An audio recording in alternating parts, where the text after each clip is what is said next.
Okay, so I'm going to talk about Parshat Pinchas, which we're going to read this coming Shabbat, and I'm doing it Leilu Nishmat Yitzchak ben Asher, who was Daniel's late grandfather on his mother's side. Okay, so.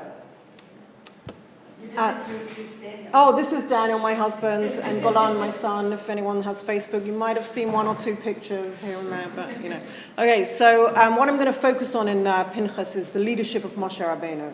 So how do we see Moshe's leadership in Parshat Pinchas?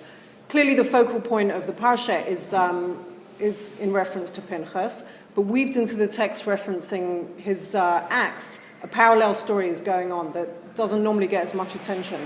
Through this, we get to see Moshe Rabbeinu's incredibly humble and successful leadership style. So, given that I'm doing this for 5 blocks, I ask the question, what kind of qualities does one need to be a leader? According to a Forbes article, I know that some people like Forbes, the first and most important trait one needs is confidence, which is why I'll never be a leader, because I don't have any confidence. Other top qualities, Xavier Preterit, a Forbes Council member, lists are integrity, communication, goal setting, and positivity.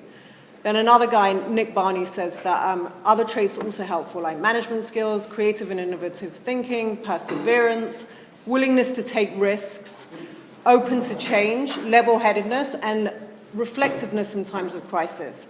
So I think there's one more leadership quality that neither of those guys mentioned, and that's being able to relate to all the people at all times, in all circumstances. And when you're not able to do that, recognizing that and passing the torch to someone who can. That's humble leadership. So I'm just going to give a little bit of background to the Pinchas story. Moshe was the leader of Bnei Israel at the time of the Zimri and Cosby slaughterous incident that I'm sure most people know about. So if that was the case, why was it Pinchas who responded and not Moshe to what happened with Zimri and Cosby? Shouldn't it have been Moshe Rabbeinu because he was the leader? The fact that it wasn't automatic for Moshe to have been the one to respond was testament to his great leadership, not the opposite. Again, like recognizing when you can't take the torch and handing it over to someone else. A little bit more background. So we talk about the Moabite women. The Moabite women were persuaded by Bilam to seduce Israelite men and force them to sin. Moshe tries to then take control, but one of the tribe's princes, engaged in illicit acts with Midianite princess, stops his activity, stands before Moshe in front of everyone and creates a showdown. Here comes the crazy part. Again, Moshe did not respond. Apparently, he didn't get a message from Hashem as to what to do, and he recognized that. So Pinchas was there, though, and he remembered what the Torah stated. He said to Moshe, remember the law that Hashem gave you? Moshe says yes, but he doesn't then proceed to deal with the situation. He says, you know what, Pinchas, you were the one who saw it, you were the one who remembered it, I'm going to give it to you. So just imagine the situation where the highest, most esteemed Jewish leader of all time mevatels to someone else. Like again, leadership, like the ikra of leadership is like obviously being able to take the lead, but you're not going to be able to do it all times in all situations. And saying, you know what, I recognize that, and there's someone over here that can do it as well. Just imagine for one moment if any government leader did that. So the leadership debate, who's the real leader? We have Moshe Rabbeinu witnessing the same incident, but being able to take a step back. Let's take a look at that by going back a bit. In yesterday's parasha, Balak, we read the following. V'hinei ish mibnei Yisrael ba v'yikra el achav el ha-Midianite le'enei Moshe u'le'enei kol adat bnei Yisrael v'hama bochim patach ohel moed. Then an Israelite man came and brought the Midianite woman to his brethren before the eyes of Moshe and before the eyes of the entire congregation of the children of Israel, while they were weeping at the entrance of the tent of the meeting. Le'enei Moshe, before the eyes of Moshe, and Moshe did nothing. Here it is clear again. It was Pinchas' action that ended the plague and saved the Jewish people. It is during these incidents that I believe we find true lessons in leadership. When you know someone else can do something better at that particular time, as they have those skills and insights, or even just timing, the litmus test of a real leader is to step aside. So let's go back to Pinchas. Who was he? So there's like kind of a reference. There's a reference made to Pinchas and Eliyahu, like being one and the same. On the one, but let's give a bit of background. On the one hand, he was the grandson of Aaron, so he had a yichus there. On the other hand, he was also the grandson of Yitro. On the third hand, he's likened to Eliyahu Navi. Tradition identified the two men as one and the same. Pinchas is Elijah. According to Targum Yonatan, Pinchas became an angel who lives forever, and will be the harbinger of redemption of the end of days. A brief recap on the Elijah story in reference to Pinchas. When Ahab became king of Israel, having just married Sidon's daughter Jezebel, she who was sent from the bowels of hell, I should have recognized old Jezebel, influenced her husband to bring Baal worship to the kingdom, building a pagan and trying to strategize on how to best execute a plan to kill the prophets of the Lord, resulting in Ahab doing more evil in the eyes of the Lord than any of those before him. Elijah tells them a drought will be brought to punish Ahab and Baal-worshipping nation, and when Ahab confronts Elijah, he challenges him to gather 450 prophets of Baal to attest at Mount Carmel to prepare sacrifices and call on God. The one who sends fire from heaven will be the true God. The Baal prophets do so and call on their God, but nothing happens, even when Elijah tells them to cry louder. This enrages the false prophets, who end up gashing themselves until their blood flows. Still nothing happens. Elijah then prepares his sacrifice, getting the people to douse it 3 times with water to make it harder to burn, calls on Hashem, and fire descends from above, consuming the sacrifice. The people, awestruck, cry out, Hashem hu ha'elokim, which is how we conclude Ne'ilah. They then kill the prophets of Baal, and Hashem has been vindicated. Okay, so now let's go back to Moshe and Pinchas, L'Shem Shamayim. Let's take a deeper look at the remarkable interchange between Moshe and Pinchas in terms of leadership. Pinchas was hardly known and was even mocked by many for his lineage on his mother's side, the Yitro bit. What made Hashem give him the idea and not Moshe? What happens when Pinchas comes to Moshe, and why is it truly a case of L'Shem Shamayim? Pinchas was basically saying, listen, you're the one in charge, you're the leader, I'm not trying to usurp you. It's just that I'm seeing something that I think requires our action.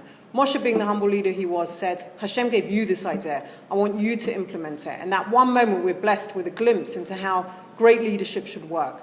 Moshe understood and appreciated that everyone has a different path to Hashem, their own way of connecting. As it says in Parashat Balach, Az Yashem Moshe Bnei Yisrael et Hashir Azot, rather than Az Yashiru or Az Nashir, which I believe indicates this idea of everyone having their own song to sing in their own way during the allotted time. Kind of like the 15 minutes of fame. Okay, now we're going to get back to leadership again in terms of Korach. There's different types of leadership or potential leadership that we see through Tanakh, and one of them is Korach. So some are good and some are not so good. A lot of what gets in the way is a struggle for power, lack of humility, disregard for working L'Shem Shamayim, and instead being a slave to the ego, again Korach. Everyone has something to contribute, not just the leaders. So much so that the challenge of the leader is to become part of the nation that they are leading. Moshe recognized in this parsha that it was time for Pinchas. Not that Moshe is out of a job or even that Pinchas will be his successor. In fact, later on in our parsha we see Hashem told Moshe to Hara'ot l'chol basar ish al hada, appoint a man over all the assembly. Apparently before what happened with Zimri and Cosby, it was going to be Pinchas, he was going to appoint Pinchas. But then he realized that the zealousness of this act would not result in good leadership, even though he saw that he had other things to contribute at other times. So for now it's clear that Pinchas needs to take, but in this case Pinchas does need to take the driver's seat. A further look at the somewhat strange terminology, l'chol basar, and who Moshe should be appointing as the next leader, is expounded by the Koznitzer, who explains that the word basar is an anagram of shavar, indicative of a leader having to have a broken heart. To be somewhat broken, like, to be able to be a leader, you've got some brokenness in you maybe. And Pinchas could have fulfilled that role. Another vote on Pinchas is, so that's a vote for Pinchas, and now here's another vote for him, even though he doesn't become leader.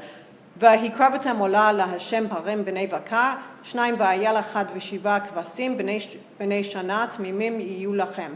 You shall offer up a fire offering, a burnt offering to Hashem. 2 young bulls, 1 ram, 7 lambs. In the first year they should be unblemished for you. Kedushat Halevi explains this to mean that if one sacrifice is offered with fire, sincere inner fervor, then Hashem becomes elevated, and that all of our requests to Hashem should have that in mind, elevating Hashem's honor. But still, he's not going to be the leader. Who's next in line, and who's he chosen by? Moshe knows it's time for a successor to be appointed, and Rashi explains that usually in conversations between the two, the phraseology is V'yadeber Hashem el Moshe lemor. All of a sudden here it is V'yadeber Moshe el Hashem lemor. Wait, did I get that right? I think I missed. Oh yeah, the other way around. Indicating, thank you Aaron Rosenberg, indicating that Moshe had his choice of leader already, his sons. Despite that, because Moshe was 100% dedicated to the service of Hashem, he put the ball in his court. Even though he has an idea of who he feels should be the leader, He backs down immediately when he learns Hashem has someone else in mind. Next up, Yoshua. Why was Yoshua appointed? What were his leadership traits? Intellect versus devotion. When looking for a lifelong partner, the youth often value intellect as the be-all and end-all. With maturity often comes the realization that devotion, ethics, connection, attention to detail are far more important.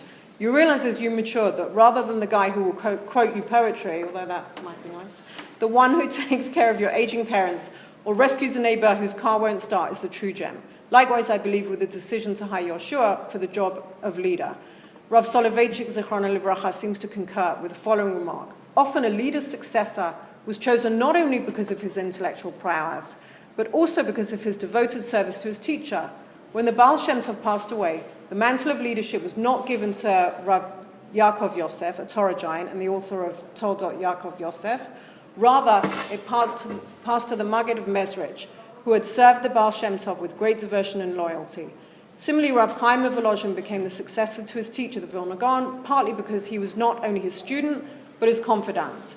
Regarding Yoshua, Soloveitchik continues, Yoshua was not a great scholar, was not a greater scholar than Pinchas or Eleazar, but the service of Torah scholars is greater than its study. Service doesn't merely signify physical toll, it also represents a special closeness and friendship between the teacher and disciple, a type of partnership. Chosen disciple not only receives information from his Rebbe, but absorbs a way of life until they are practically identical in their essence. And then you've got the whole idea about the moon and the sun with Moshe and Yoshua, which is why I have a moon and a sun. The chosen disciple not only receives information from his Rebbe, right, absorbs away. Moshe knew that through his student colleague, the Torah would be transmitted to future generations.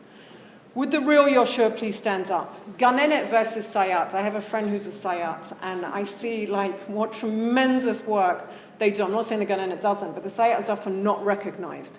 Having friends in the education system, I'm often struck by the work carried out by the Sayat in relation to how they are compensated both financially and with recognition. Yes, the Ganenet has to prepare the lesson plans and come up with the ideas and be the inspiration, but it's the Sayat who arrives early, stays late, cleans up the mess, and provides a shoulder for the kids and often parents to cry on. She or he, in my mind, is the real Yoshua. And so it seems was Yoshua. The Midrash informs us Yoshua was Moshe's attendant, and thus he merited the appointment as leader of the people. Yoshua honored Moshe and arranged the covers on the benches so the classes could be held. Tachlis. Moreover, he sat at his master's feet. He's the one who's like Tachlis doing the work. My late grandfather-in-law, Yitzchak ben Asher, whom I was never zorchet to meet, was a true Yoshua. Having survived the Holocaust, he came to America, didn't make a big noise or try to be a notable individual, but simply built the Bima in Charitz Los Angeles that remains to this very day. He did the grunt work. In my mind, it is those people who should be getting the recognition. Okay, time for everything and everything in its time. We're going to go back to the parsha, the beginning of the parsha of Pinchas. V'yidaber Hashem al Moshe lemor, Pinchas ben Elazar ben Aaron HaKohen hashiv et chamati me'al bnei Yisrael b'kino et kinati b'tocham v'li kliti et bnei Yisrael b'konati.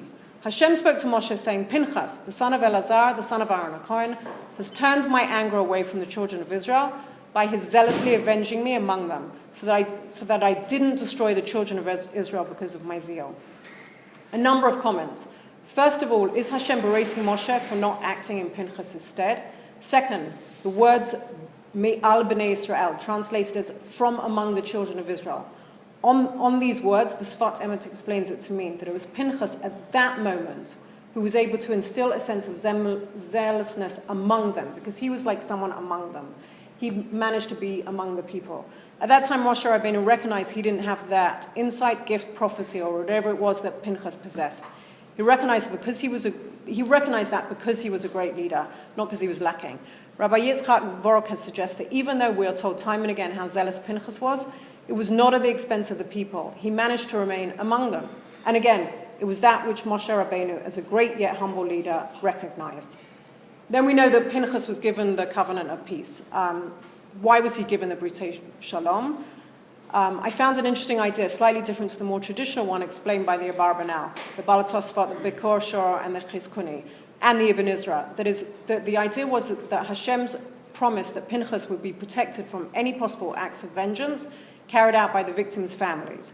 The Targum Yonatan ben Uziel uses a midrash to interpret this verse, claiming that my covenant of peace means Pinchas will live forever, will announce the final redemption, coming back to the reference of Eliyahu being Pinchas, as Eliyahu will come before the great awesome day of Hashem to announce the arrival of the long-awaited redemption.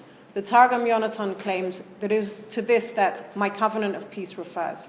I personally like the explanation given by the Degal Machaneh Ephraim, who noted that rather than translate Briti Shalom as covenant of peace, we should see it as covenant of completion, which would actually allude to Ben Uziel's idea, since Pinchas was prepared to give his entire being for Kiddush Hashem.